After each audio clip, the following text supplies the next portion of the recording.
Ryan Reynolds here from Mint Mobile. I don't know if you knew this, but anyone can get the same premium wireless for $15 a month plan that I've been enjoying. It's not just for celebrities. So do like I did and have one of your assistants switch you to Mint Mobile today. I'm told it's super easy to do at mintmobile.com/switch.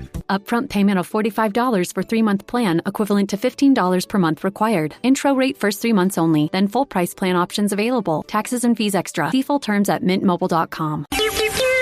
It's the 77 WABC News Hour. Sponsored by Secure Cash, LLC. Talking the news with Noah Layden. All the news you need to know with Joe Nolan, traffic, Justin Ellick, sports. And now, Talking the News with Noah on 77 WABC. Yes, that's me, 5 o'clock. Good morning. It is Monday, May 19th. Your forecast from the 77 WABC Weather Center. Sunshine today, if you like the weekend. Just a beauty of a day again today. High 72. Tonight and overnight clear. Low 52. And Tuesday, kind of the same. Sunshine in the morning. Some clouds in the afternoon, but high 70. If you're walking out the door with us right now, 54, partly cloudy in Valley Cottage up in Rockland County. It's 57 and clear in Cresskill over in New Jersey. And it's 58, a couple clouds right outside our Midtown studios. The top 5 at 5. The New Jersey transit strike is over, but the trains are not back on track. Former President Biden gets some bad news. Why did that Mexican ship crash into the Brooklyn Bridge? Neighbors in Seaford want to know why a man they say is dangerous is walking the streets. And Knicks fans, they can't wait for Wednesday. All right, let's get into it at 5:01. New Jersey Transit's train engineers reaching a tentative deal last night to end that 3-day strike. The union members say they'll return to work today, but trains will not resume until Tuesday. And in a moment, we'll explain why. The walkout that began Friday was the state's first transit strike in over 40 years, forcing tens of thousands of people to try to find another way to get to work or into the city to see a show. It was a madhouse in New Jersey. If you drive around New Jersey, it was a madhouse in New Jersey over the weekend, and I blame this on New Jersey Transit. It was hard just to get anywhere because people who would normally take a train to come into the city were clogging the streets in places like Jersey City as they tried to make it through the Lincoln and Holland tunnels. Well, they've created a deal that apparently worked for both sides, the union and New Jersey Transit. Governor Murphy says this deal won't bankrupt the transit system. You may have heard me talk last Thursday night about a range between something that we could manage our way through that was single-digit millions or maybe double-digit millions of an impact versus 9-figure impact. We haven't seen the details of this deal. You remember the union was asking for a starting pay of $179,000. New Jersey Transit said they already made $135,000. A union statement was emailed to us that says the terms of the agreement would first be sent to the union's 450 members who work as locomotive engineers or trainees, and they'll have to take a final vote on this. But the thought is it's going to go through. The union president says this is a good news. Not only will their engineers make some more coin, but engineers who had been leaving for other transits like LARR, Metro North, he says maybe that'll stop happening. Hopefully that will not be the case in the future. I hope that based upon what we've been able to achieve, that we won't see as many engineers leaving. Okay, so trains are not going to roll this morning. It takes 24 hours to get them rolling again. They have to do inspections. Here's the head of New Jersey Transit. We have to pre-position the equipment. We have to do safety checks. We have to make sure that the engineers are now called into work. All right, so then you get this fun supplemental bus service that'll be from 4 regional park and rides that'll be in place, I guess, just for one day today. So here's what New Jersey's Transit is saying, much like they did on Friday. If you can work from home today, they are strongly encouraging to do so. They are asking corporations, companies here in the city, I guess those also in New Jersey, to let workers work from home one more day. And then come tomorrow morning, midnight tonight, trains will be up and rolling. In the next half hour, we'll hear more from those union members, more from New Jersey Transit on this deal. 5:04. Former President Biden, as you might have heard over the weekend, battling cancer.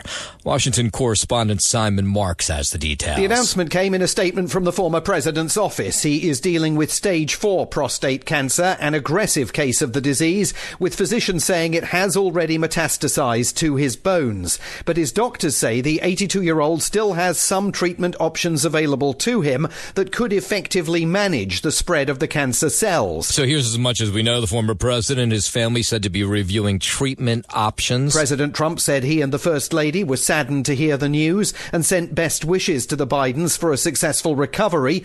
Similar sentiments were expressed by former Vice President Kamala Harris. Correspondent Simon Marks there. We did hear from Dr. Chris George. He is the medical director from Northwestern Medicine, and he says this form of cancer that the president has is survivable. If it's spread to the bones, you cannot cure the cancer. Curative therapy does not exist, but it's very treatable and controllable. Okay, and he says hormonal treatment will likely be the best option for the former president, who is 82 years old. So you can treat this with a hormonal approach entirely, which we call androgen deprivation, which means that we lower his testosterone level. And that maneuver just by itself is very, very effective in controlling the cancer. Right. So he says it is survivable. We'll have to wait and see what options the president chooses. He has mostly remained out of the public eye since leaving office. He did do that appearance on The View, right? That was a couple weeks back, and did an appearance in Chicago as well. Of course, we're wishing the former president the best. 5:05. 2 are dead now after that mast of a tall sailing ship struck the Brooklyn Bridge Saturday night, toppled over onto passengers.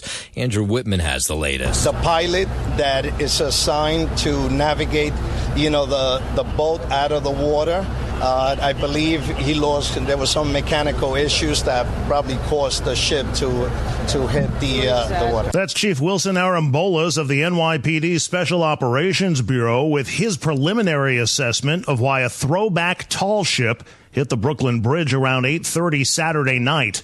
The bridge is okay. Bridge traffic is back to normal, but 2 people on the ship are dead. 19 others were injured, including 2 critically. After making contact with the bridge, the ship's 147-foot-tall mast snapped back onto the vessel.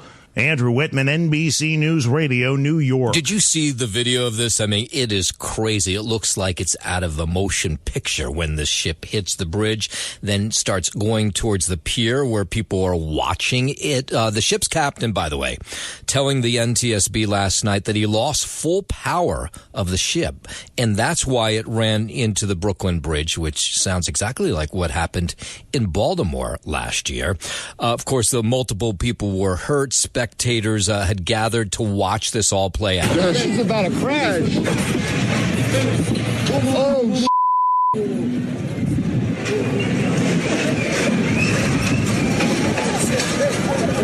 yeah, the video of this is just crazy. Unfortunately, 2 died, and a number are still in critical condition this morning. WABC News Time 5:09. Remember when we told you a while back that the MTA had hired private security guards to station them at certain subway stops to stop those fare beaters? Well, how's that all going?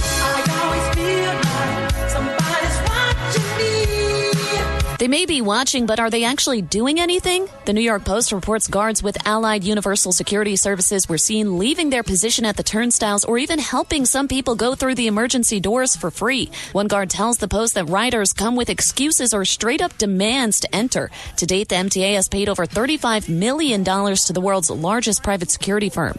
Meanwhile, the transit agency claims they lose up to $800 million a year thanks to those people evading the $2.90 fare, soon to be $3 come August. I'm Liz Radabali for 77 WABC News. WABC News Time 5:10. Let's go overseas. Pope Leo having his big mass yesterday, the first one Sunday morning. About 100,000 people in Vatican Square to see this all play out. His first homily as pontiff, he said that he would rise to the task with fear and trembling while seeking to serve all with faith and joy. The homily delivered during the American Pope's inaugural Mass, called the Holy Mass, for the beginning of the pontificate.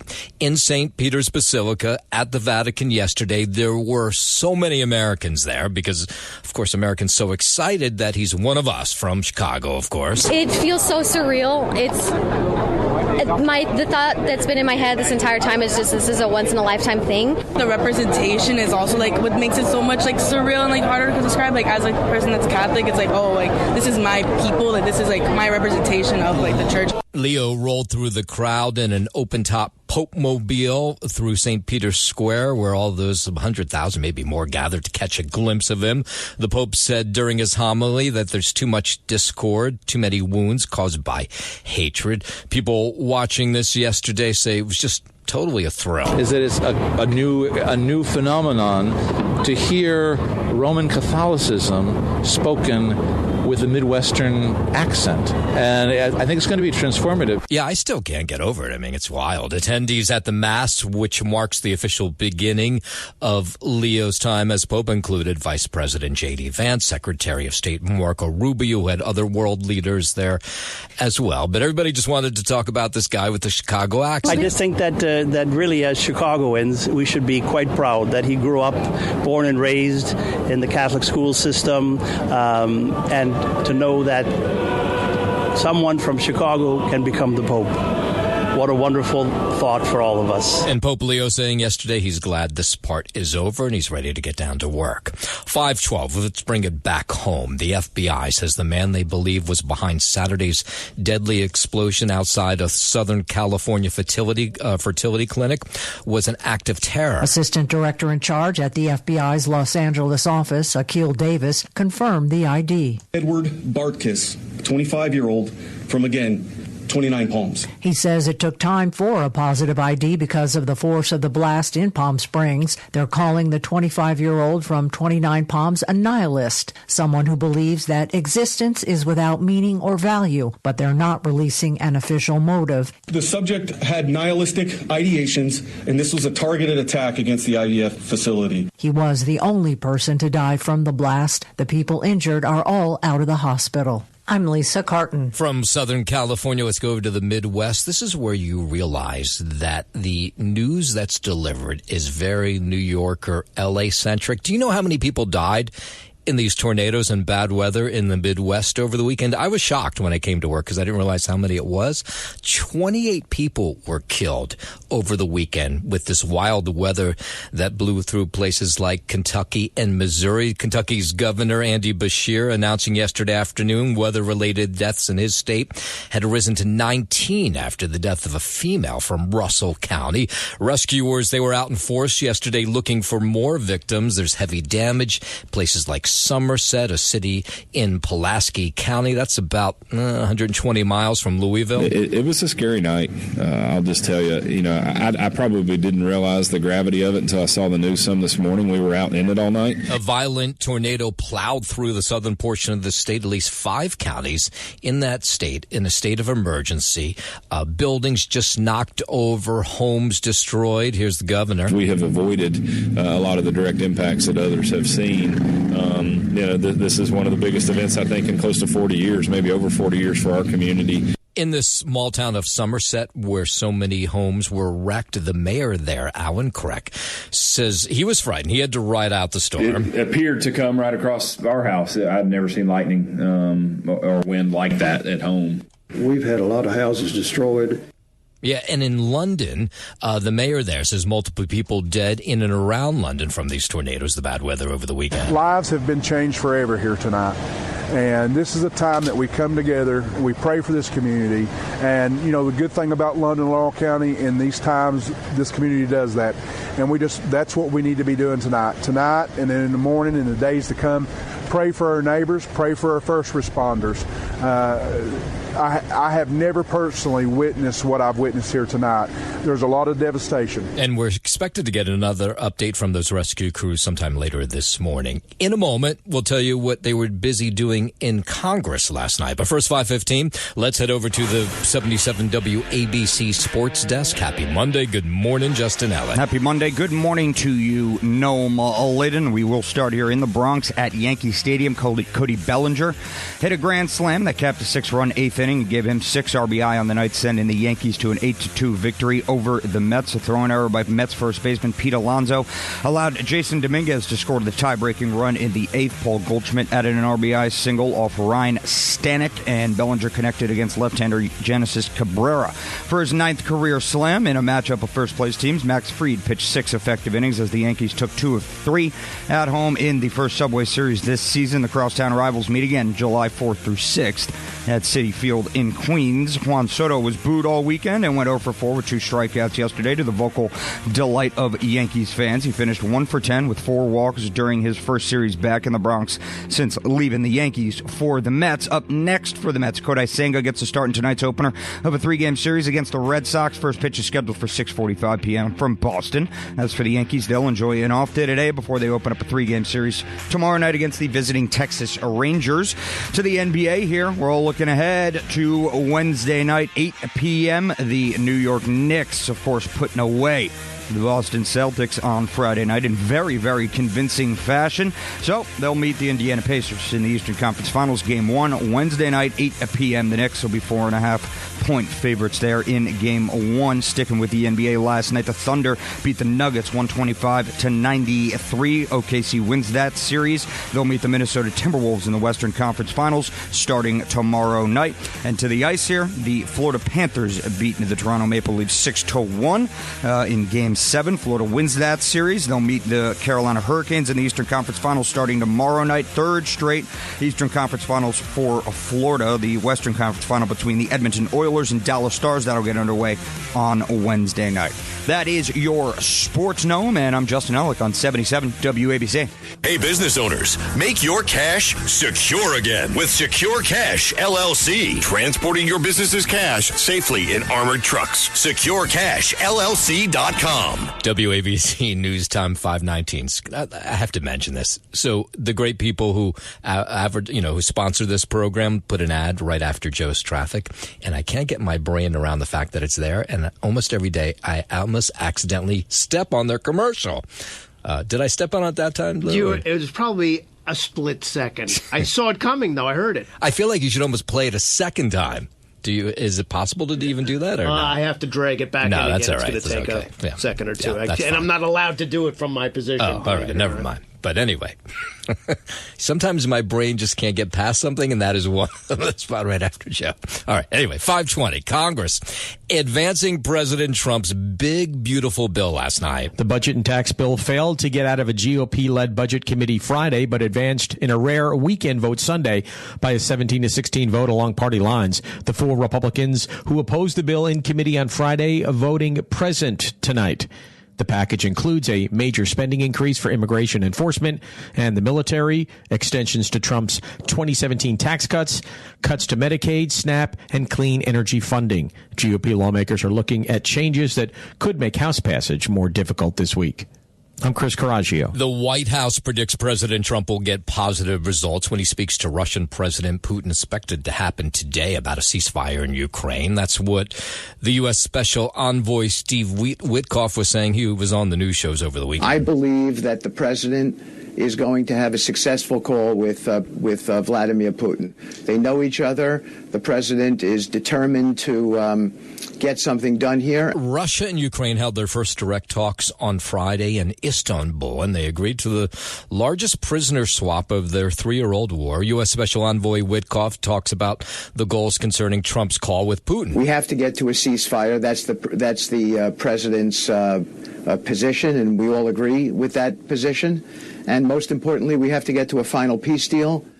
And over the weekend, the president talking more about how he wants to turn war-torn Gaza into what he calls a freedom zone. During his 4-day visit to the Middle East, he talked about this. He wants to let the United States get involved. Gaza's a nasty place. It's been that way for years. I think it should become a free zone. Freedom. I call it a freedom zone.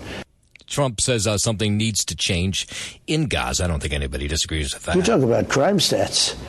It's a nasty place. And Israel says it'll start letting in what it calls a basic amount of food into Gaza after a 10-week blockade. The announcement comes after the Israeli military started extensive ground operations against the Palestinian militant group Hamas in the Gaza Strip. Aid agencies have repeatedly warned about the risk of starvation in the occupied territory, where basic infrastructure has been obliterated since the war began in 2023. Earlier on Sunday, Israel was reported to have attacked a hospital and refugee camps in Gaza. I'm Mark Mayfield. 522, the White House insists there was no retreat with its tariffs on China. Neither side backed down. Both sides realized that this, as I had said, it was unsustainable. Treasury Secretary Scott Bessent, he was on Meet the Press yesterday, insists it's not tit-for-tat policy the U.S. and China has previously engaged in. He added both sides agreed to lower tariffs to open a window of negotiations to get a final trade deal with each country. We have increased tariffs on China by 30%. They have increased them by 10 on us. We now have a mechanism in place to continue talks. And the White House says it's in talks with Walmart after the retail giant said it would raise prices due to the tariffs.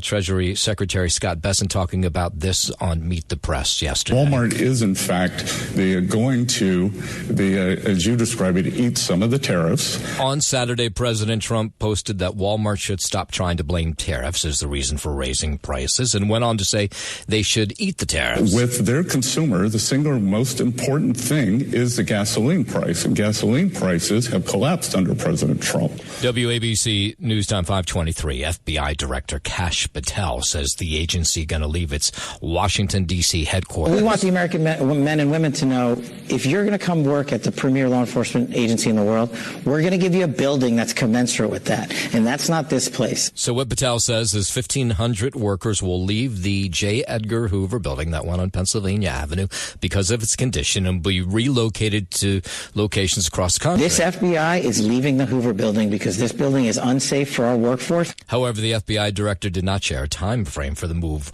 on the Bureau's new headquarters location. Former Vice President Mike Pence speaking out over the weekend, saying it's a bad idea for President Trump to accept a 747 jet from Qatar to use someday as Air Force One's. Pence telling Meet the Press that accepting the luxury jet would raise security and constitutional concerns. Qatar has a long history of playing both sides. They support Hamas.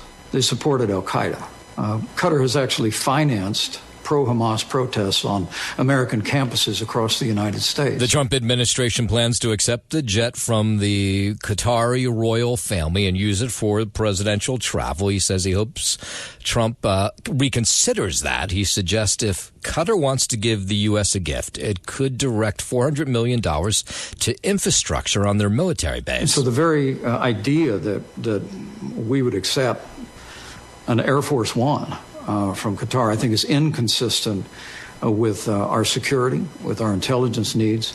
WABC News Time 525. There are more than 1,000 confirmed cases of measles across 30 states now since an outbreak started in Lubbock, Texas back in January. It's not far behind the more than 1,270 cases recorded in 2019. It's only the second time there have been that many cases in 3 decades. Texas is still ground zero for the outbreak, with more than 700 cases reported, according to the Centers for Disease Control. 3 people have died, including 2 children. Nearly all of the cases are among those who weren't vaccinated or whose vaccination status is unknown. I'm Tammy Trujillo. The FDA, the Food and Drug Administration, has approved a blood test now to detect conditions in the brain tied to Alzheimer's disease. The test, called Lumipulse, measures 2 proteins found in the blood's plasma to find if a patient has plaques in the brain. Tests up until now have been more invasive, using brain scans and a spinal tap to confirm the presence of plaques. An FDA spokesperson said, "This clearance is an important step for Alzheimer's disease diagnosis, making it easier and more accessible for patients in earlier stages." I'm Jim Forbes. And an ingredient found in many energy drinks now linked to a higher risk of blood cancer. Taurine is an amino acid that occurs naturally in parts of the human body and promotes the growth of leukemia cells. It's also commonly found in energy drinks, protein powders, and some foods like meat, fish, and eggs. Researchers from the University of Rochester found that those leukemia cells can use the additional taurine to grow and spread. Previously, taurine has been proven useful as a supplement in chemotherapy. I'm Lisa Carter.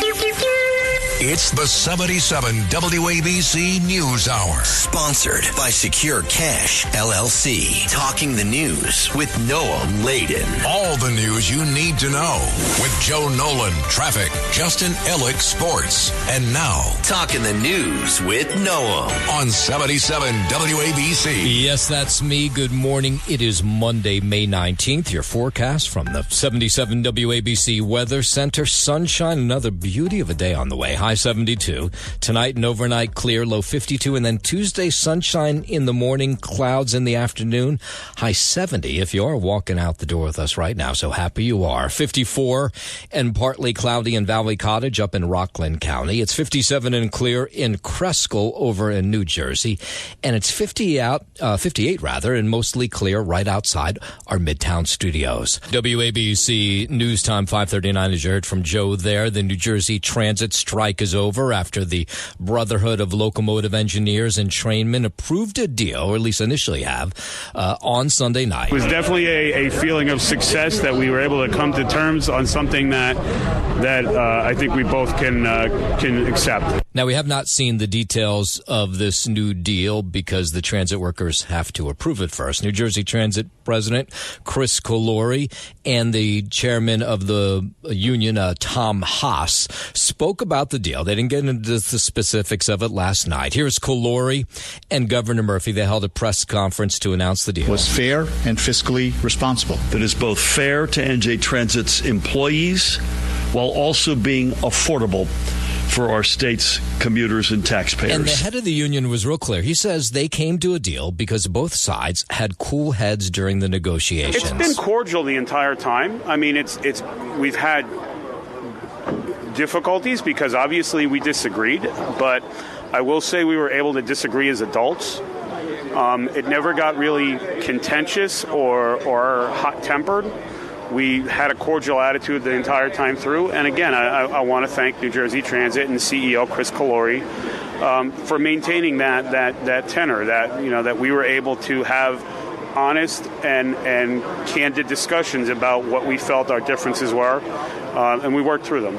So it's not magic. They can't just start up the rail service just like that. It takes about 24 hours to pre-position equipment, conduct safety checks on hundreds of trains, so they won't roll again until midnight tonight. We will never compromise the safety of our riders. For us, it is better to get it right and do it methodically than to rush and try to meet some artificial deadline and get it wrong. And we will not do that. So that's the head of New Jersey Transit who has asked bosses to let their people work from home again today and then back to work tomorrow. The contingency plan, though, is in place today, so there is bus service from these 4 designated park and ride lots in Secaucus, Hamilton, Woodbridge Center Mall, and the PNC Bank Arts Center in Homedale, where Joe was saying that so far it's relatively quiet. Now, where it wasn't quiet this weekend was the PATH trains, which were extremely crowded, and we heard from riders who said it was pretty miserable. Very crowded. The whole PATH train was packed. The train was extremely crowded, so I just didn't feel safe. There's other means for us to get back and forth, and they're just not making it possible for us. They're leaving us stranded. All right, so that is going to end come tomorrow. New Jersey Transit rail tickets will still be cross-honored today on New Jersey Transit bus and light rails. But remember, again, if you're heading out to get one of those buses, first come, first serve, they think they can only handle about 20% of daily riders, and they won't be honored on Amtrak, PATH, or ferries.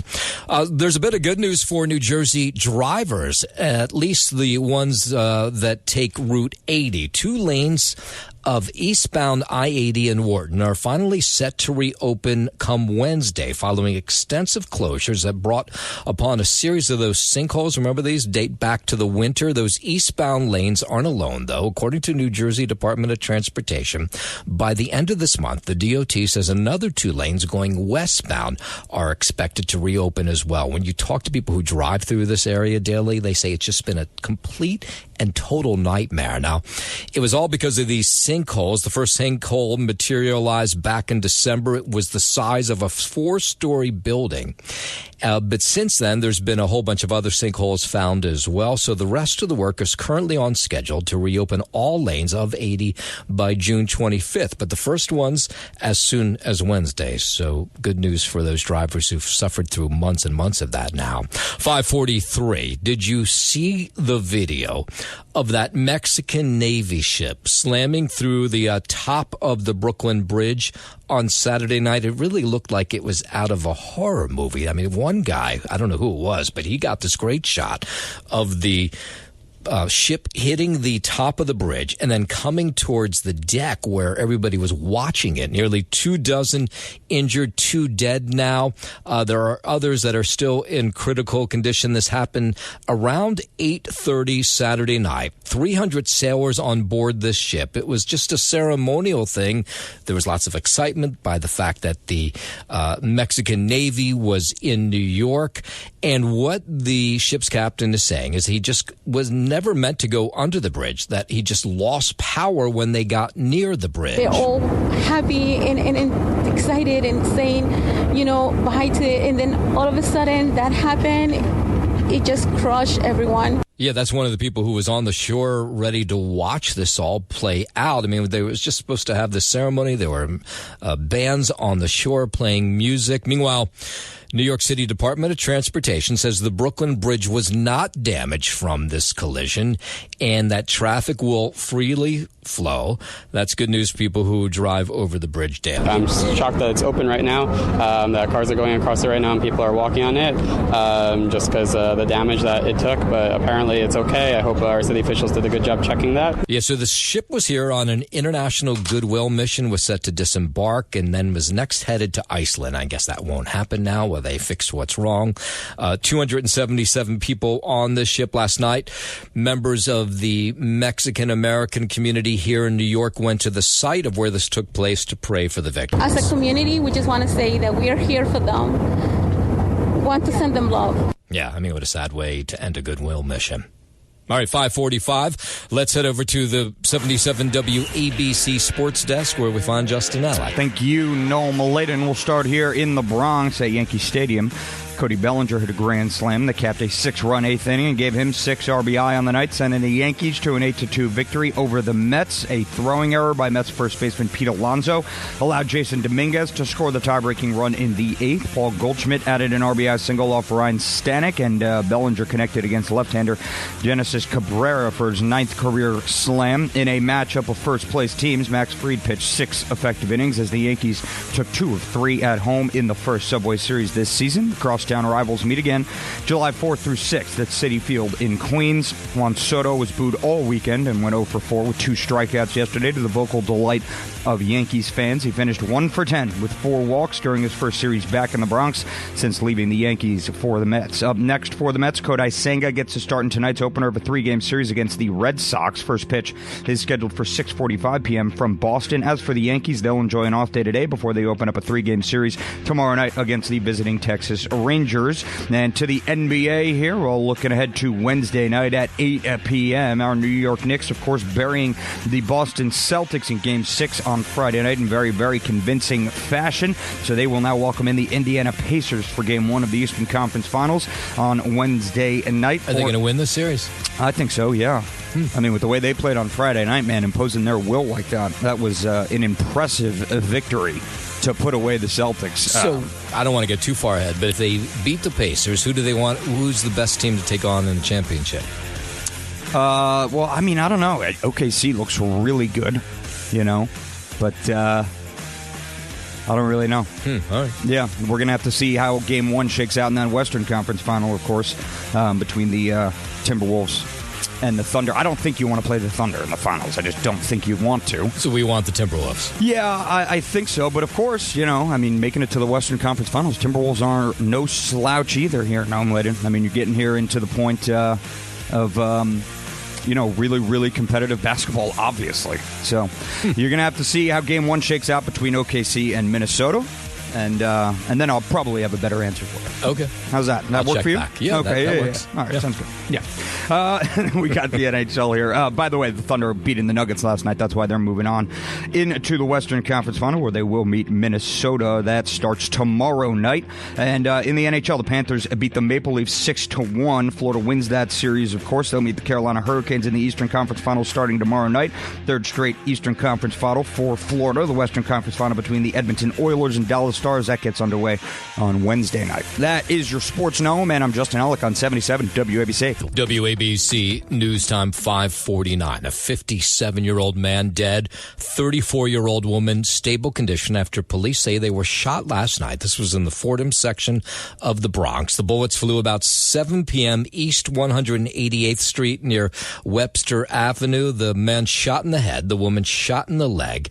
This woman who worked at a nearby restaurant says she heard 6 or 7 gunshots. She locked the door to her restaurant. And then when she was told it was okay to open the door, she found out that the man she had just served was the one who had been shot dead. When we go out and we saw that was the guy, we get like surprised. And people start to came to the restaurant running, so that's why we closed the door. Police have not released the names of the victims, at least as of last night. We did get word that police had arrested, or at least a couple of teenagers were in handcuffs after the shooting, but they haven't given us an update since last night. A runner who was in the Brooklyn Half Marathon over the weekend suffered a medical emergency while running and passed away. 31-year-old was 8 miles into the 13.1-mile race when he went into cardiac arrest right near Ocean Parkway and 18th Avenue.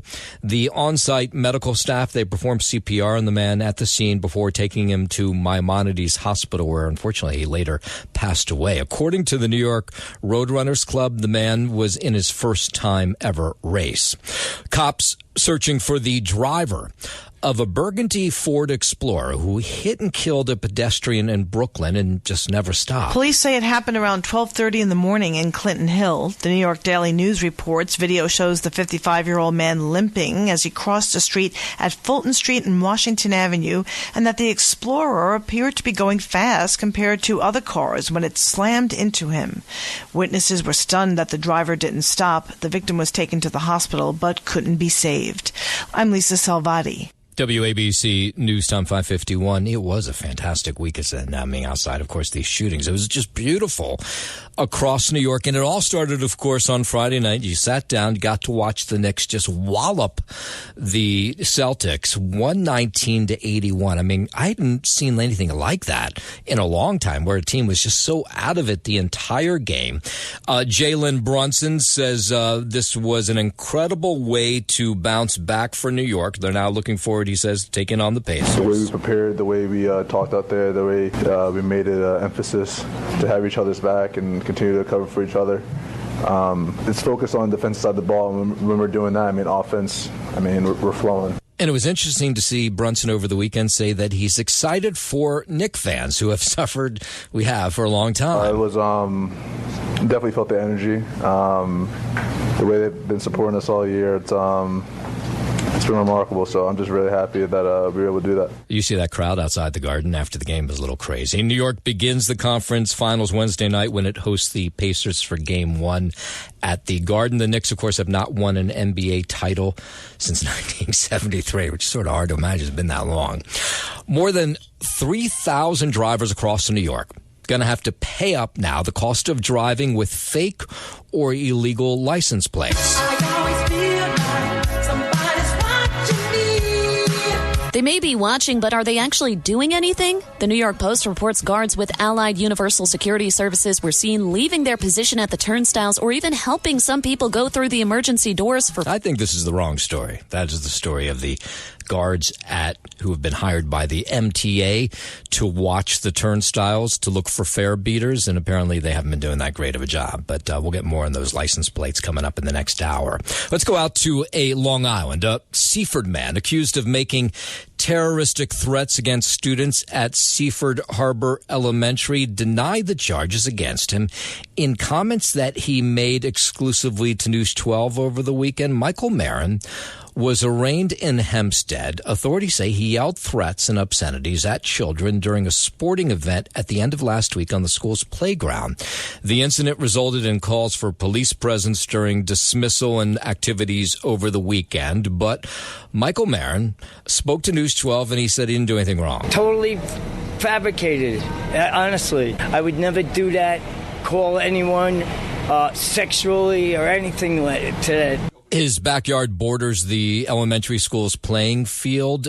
In a prior incident involving Michael Marin back in 2014, police say he was arrested for firing a BB gun near the elementary school, something he said he's done time for. That was 2013. That was all taken care of. I did time for that. All right, so he was released from custody for this latest incident with an electronic monitoring ankle device. He's due back in court on June 3rd, but neighbors have say they're frightened of this guy, that he should be behind bars. Don't understand why he's being let out again. It's crazy. He's been terrorizing this neighborhood for quite some time. Again, he just needs the help that he needs, but in the meantime, we've got to do what we need to do to keep the kids safe. Yeah, I don't blame them for being a little nervous. Marin is charged with endangering the welfare of a child making terroristic threats.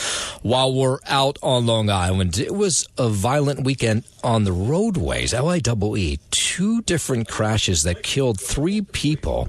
The LIE closed down for a period of time. I mean, everything up and running this morning. They think speed involved in both of these accidents, one of them right near exit 70.